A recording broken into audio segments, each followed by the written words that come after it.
Betul Kak Selvi. Jadi bisnis waralaba ini berbeda dengan bisnis yang lainnya. Karena bisnis waralaba tidak sekedar menjual produk, namun lebih luas lagi yaitu menjual hak kekayaan intelektual. Nah, kaitannya dengan hal ini, hak kekayaan intelektual sebagai kekayaan dari pemberi waralaba yang bisa dialihkan pemanfaatannya dan kegunaannya kepada pihak lain, yaitu penerima waralaba atas atau berdasarkan izin dari pemberi waralaba.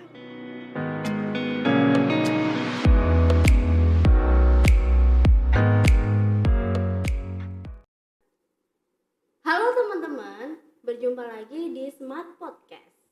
Bersama saya Sofia Ananda Tri Afista. Kali ini kita akan membahas mengenai akibat hukum prestasi yang dilakukan oleh franchisor kepada franchise. Nah, kali ini kita kedatangan narasumber yaitu Kak Ulan dari PDP Law Firm. Halo Kak Ulan, terima kasih sudah menyempatkan hadir dalam podcast kali ini.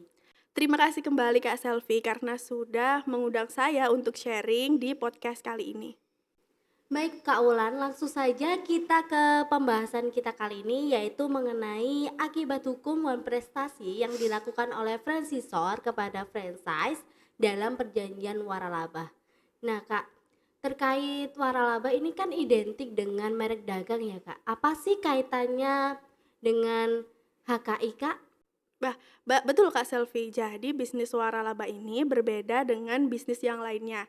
Karena bisnis waralaba tidak sekedar menjual produk, namun lebih luas lagi yaitu menjual hak kekayaan intelektual. Nah, kaitannya dengan hal ini, hak kekayaan intelektual sebagai kekayaan dari pemberi waralaba yang bisa dialihkan pemanfaatannya dan kegunaannya kepada pihak lain, yaitu penerima waralaba atas atau berdasarkan izin dari pemberi waralaba. Baik Kak Wulan, untuk mendapatkan izin dari waralaba nih Kak, apa yang harus kita lakukan nih Kak? Nah, baik Kak Selvi, untuk mendapatkan izin, tentunya para pihak dalam penyelenggaraan perjanjian waralaba harus melakukan perjanjian tertulis atau membuat perjanjian tertulis antara pihak penerima waralaba dan pemberi waralaba. Karena dalam perjanjian waralaba memuat klausula hak bagi penerima waralaba dan pemberi waralaba. Baik Kak Wulan, nah bagaimana Kak akibat hukumnya apabila salah satu pihak yaitu franchisor atau franchise melakukan tindakan prestasi nih Kak? Nah, untuk hal tersebut sebagaimana yang sudah terjadi pada putusan Mahkamah Agung nomor 1064 K Perdata tahun 2020 terkait prestasi atas kelalaian pembayaran royalti fee, equipment fee, dan franchise fee.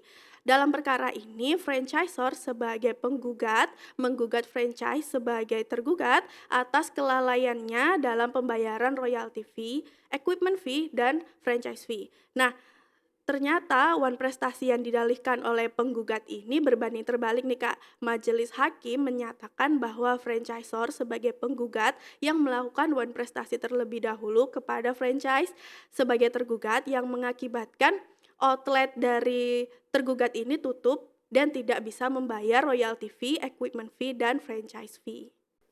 Oke Kak Wulan, jadi untuk akibat hukum yang ditanggung oleh franchisor yang telah melakukan prestasi itu bagaimana ya Kak? Baik Kak Selvi, jadi prestasi yang terjadi pada perjanjian waralaba dapat mengakibatkan batalnya perjanjian. Namun, perjanjian tersebut tidak batal demi hukum, melainkan pembatalan tersebut harus dimintakan terlebih dahulu kepada pengadilan. Hal tersebut sesuai dengan pasal 1266 KUH Perdata, Kak Selvia. Oke Kak Wulan, jadi nih Kak akibat hukum adanya pembatalan perjanjian nih Kak, bagaimana dengan perjanjian waralabanya ya Kak?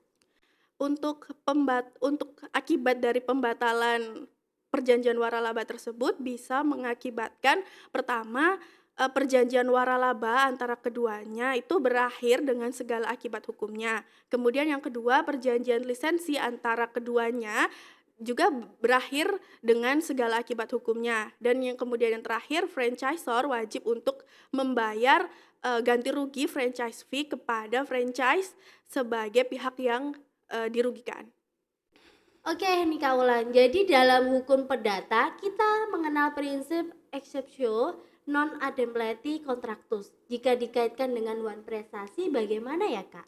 Ya, betul Kak Selvi. Dalam hukum perdata, kita mengenal prinsip exceptio non adimpleti contractus.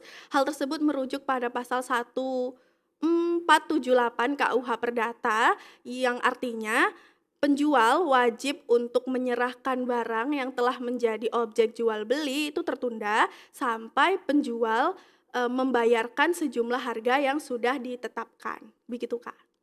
Nah Kak Wulan, sebelum kita mengakhiri podcast pada kali ini, apakah Kak Wulan ada saran atau closing statement nih Kak mengenai podcast kali ini? Ya, baik Kak Selvi. Jadi pada dasarnya perjanjian waralaba ini menimbulkan akibat hukum yang mengikat bagi para pihak. Nah, kemudian one prestasi yang dilakukan oleh franchisor inilah yang menjadi kondisi awal mula one prestasi yang dilakukan oleh franchise.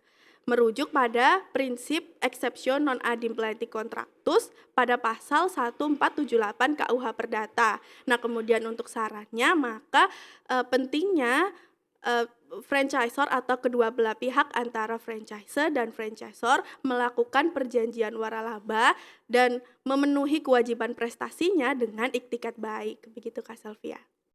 Baik Kak Wulan, terima kasih Kak Wulan sudah menjadi narasumber kita pada podcast kali ini. Ya baik Kak Selvi, saya juga berterima kasih kembali karena sudah diundang untuk sharing di podcast kali ini. Nah, buat teman-teman yang punya pendapat berbeda dari podcast kita kali ini, teman-teman bisa menuliskan komentarnya di kolom komentar ya. Terima kasih sudah menonton. Sampai jumpa dalam video selanjutnya. Sampai jumpa. Bagi teman-teman yang ingin belajar dan mendalami terkait pajak, hukum, bea cukai dan lain sebagainya, teman-teman bisa mengikuti PLKH yang diadakan oleh Smart Ikan Profesional. Informasi lebih lanjut dapat diakses melalui website kami yaitu wiloji.id. Terima kasih sudah menonton. Jangan lupa like, comment, and